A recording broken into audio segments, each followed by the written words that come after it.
Hi, I'm Colin Hung with Healthcare IT Today, and I'm here with Charlie Harp, CEO of Clinical Architecture. Charlie, welcome back to the program. Thanks, Colin. So I wanted to talk to you about getting the most from your data. And I just read not too long ago that RBC Markets was saying that healthcare is generating 30% of the world's data. And it wasn't that long ago where we were complaining we didn't have enough data in healthcare, and now we're drowning in it. So Charlie, tell me, how do we get the most out of this data that we now have? I think the important thing to remember is it's kind of like water. A little bit of water is good, a tsunami is not so good.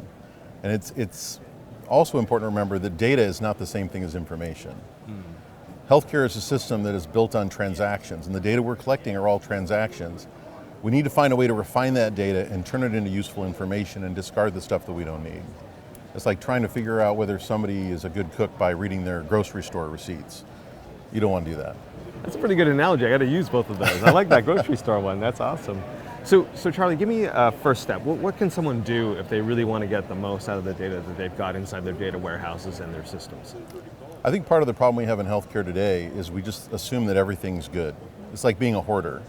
We have to be better about looking at the data we're getting and treat it like a source that we can refine into something usable. And a lot of that has to do with just paying attention to the data and not just trying to use whatever we get. So it's like anything else. If you care about it, measure it, monitor it, and make use of it. Charlie, always great to have you on the program. Where can people go to find more information about clinical architecture? Well, they can go to the Clinical Architecture website, www.clinicalarchitecture.com, or check out the InfoMonster podcast. Awesome. Yeah, you got to check out Charlie's podcast. It is amazing. The InfoMonster. Check it out. This has been Colin Hung at Healthcare IT Today. Thanks for being here.